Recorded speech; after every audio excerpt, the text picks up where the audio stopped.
If you are there, sharing yourself with your beloved, just as you are, when tears come, tears come. When ecstatic laughter comes, that is what is coming.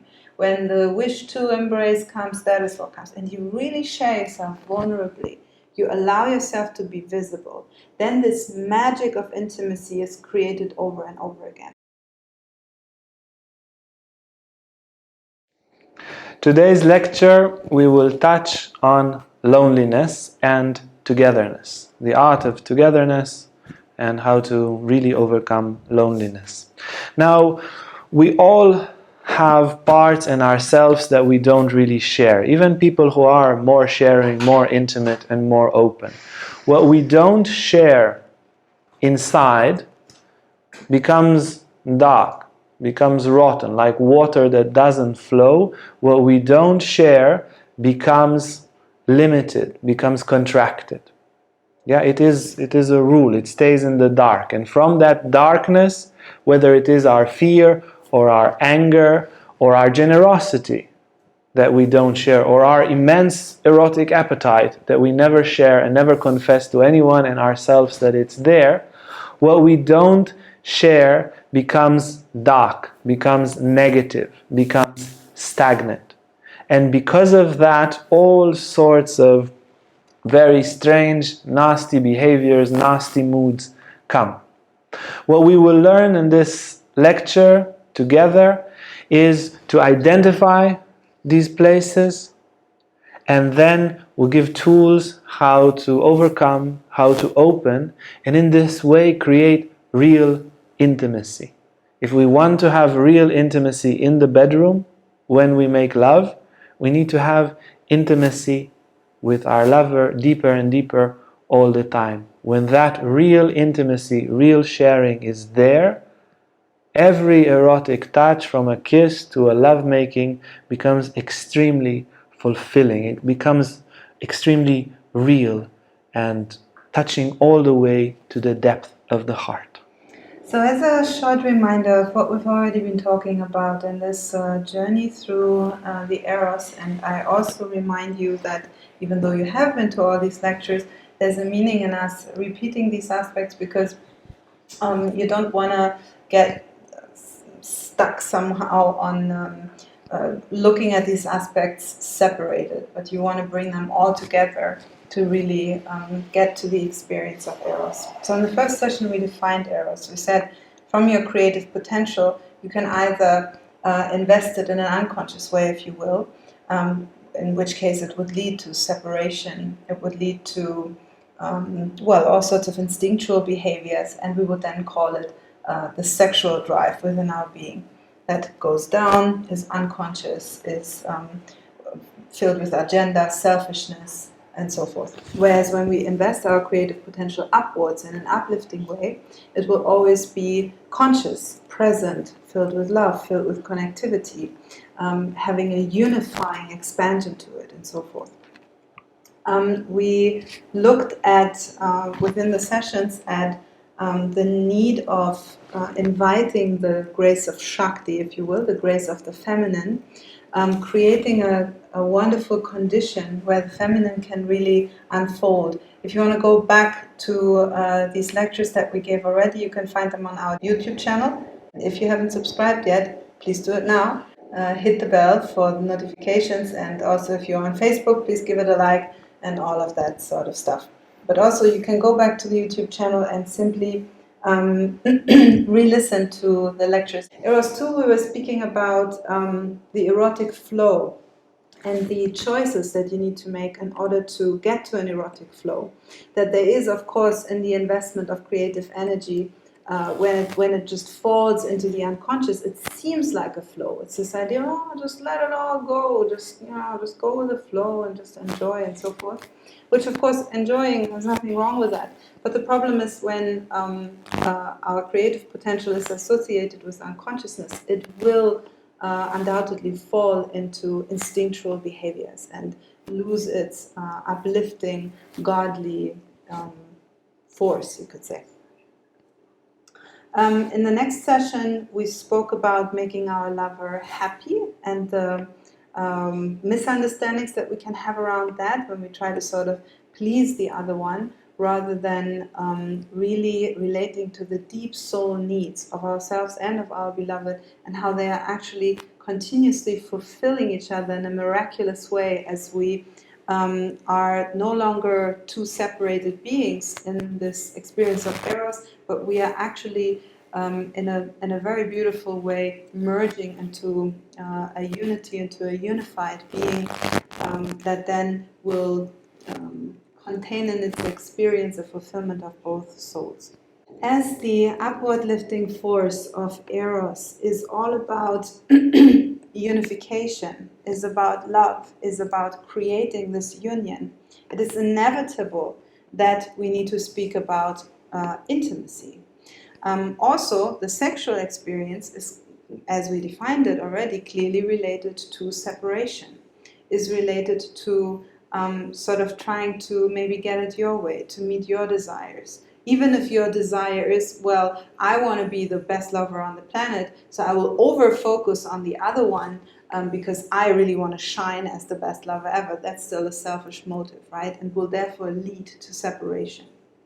So therefore, you could say that the movement from the sexual to the erotic, which is exactly what the sacred path of eroticism is all about, the movement from turning whatever is still unconscious and instinctual in our creative experience, amorous experience, to turn that into a conscious, loving, unifying, uplifting experience of Eros. On this trajectory, on this path, we will come to gradually expand from being two separated beings, even sort of encrusted in a shell of egotism, selfishness, and so forth, to gradually let those shells dissolve and gradually first come together, share, exchange, have a beautiful connectivity between the two sweet beings, and then eventually even merging into deeper and deeper soul intimacy, and eventually merging into one unified being, which would be the moment of entering into the glorious androgyny, where we actually find that all potentialities are already fulfilled within our being, coming to this perfect balance, which then leads into enlightenment, which is basically the whole path of sacred Eros. So, I remind you that Tantra is a path of transformation. It's not that now, please everybody, you know what to do, so snap your finger and go into a state of complete union with your beloved from here on out. But it is a path that allows you to start exactly where you're at. So it doesn't matter if you're currently completely encrusted into your little shell, you're just bumping into one another, and sometimes you have some sex, and that's that. You can, by knowing where you're at and by what the path is, then step forward at least one step and make a little movement towards this more erotic experience within your love relationship. For that, you need to put the finger on the map and be honest with yourselves and understand, okay, at the level of intimacy, real sharing, where are we really at? If you remember, those of you who were part of session 1, we were making this little survey with you, and if you haven't been there, you can do it for yourself. Think about the best, most wonderful erotic experience that you've ever had, and then also the worst sex that you've ever had. Please, nothing criminal. We are speaking about a consensual experience, but still horrible. So what was the worst experience you had, and what was the best experience you had? And then ask yourself, why was it so? And the answers that we got are quite resonant with what we're talking about today. Very often people will share on the worst sex ever front that they felt a certain emptiness afterwards. That it was just like, yeah, even I don't know how so-called tantric it might have been, no matter how, I don't know how slow or how fast or however, whatever thing you were doing there. But in the end, it just felt like, yeah, that just didn't have meaning. That just didn't come from the right place. That was just not really a unification of two souls, of two beings. There seems to be a certain emptiness, a certain separation between us after the act. And on the other hand, when people share about their most wonderful erotic experience, very often they describe something very unifying, very connective, very fulfilling, because you really feel that the two of you are syncing, are even creating rhythms together and so forth. All of this is basically a description of saying, well, we started to really align, to at least touch, maybe even merge to a certain degree, maybe even unify completely, which is the whole point of rising into Eros. Oftentimes, people do realize that the most wonderful way of experiencing themselves erotically together with their beloved is when souls really meet, and it seems to be so fulfilling when that happens. And you have all the movies and books and things about it, how there were these two people who were just really into the individual thing, but then they met that person, all of a sudden they felt, oh, there's somebody to meet, somebody to unify with, somebody to come together with, somebody to share my soul with. And then you have all these scenes where it's like, even on reality TV shows, where then you have like, okay, now I will really share something that was very painful in my life, and then the other one is like, oh yeah, now I feel closer to you, right? So this is an experience that is pretty clear to us. The more we share ourselves, the more we allow the other in, the more we make ourselves vulnerable and visible, the more fulfilling is the connective experience between the two of us. Now the problem is for many people that they seem to be able to create that in the beginning, because you have a whole lot of stuff to share that you maybe never told anyone, or that you only ever tell people that you go to bed with, or whatever the situation might be. But in time, it seems to be difficult to recreate such a deep, soulful, connective experience. And this is, of course, because the ego, the mind, will tend to hijack these experiences and sort of make it its own. And be like, oh yeah, the good old moment of going to bed together. We know what to do. Please go to sleep. I know already what to do. I'm your good old friend, the ego mind.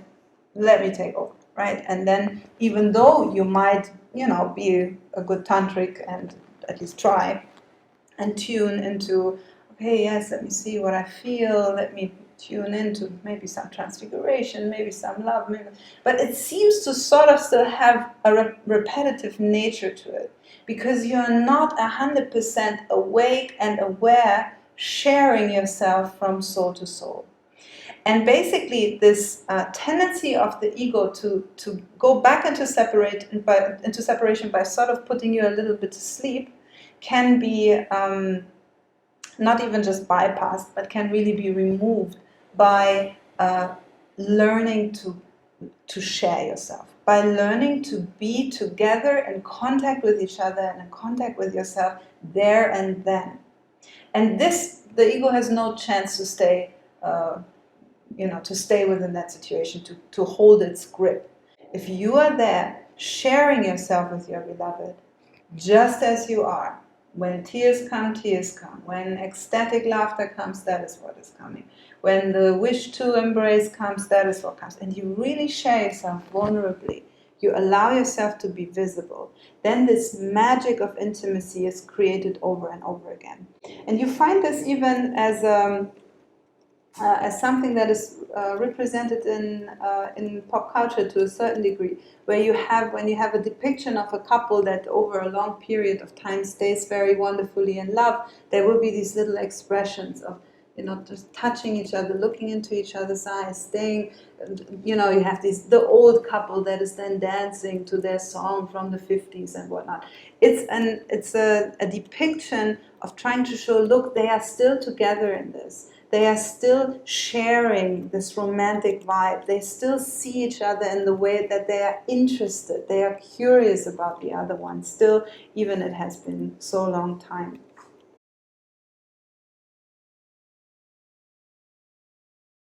Hey guys, if you like this video, make sure to like and subscribe to our YouTube channel for more content on spirituality, Tantra and more. And if you want to sign up for our online classes or for our retreats, you can see our website on the description below.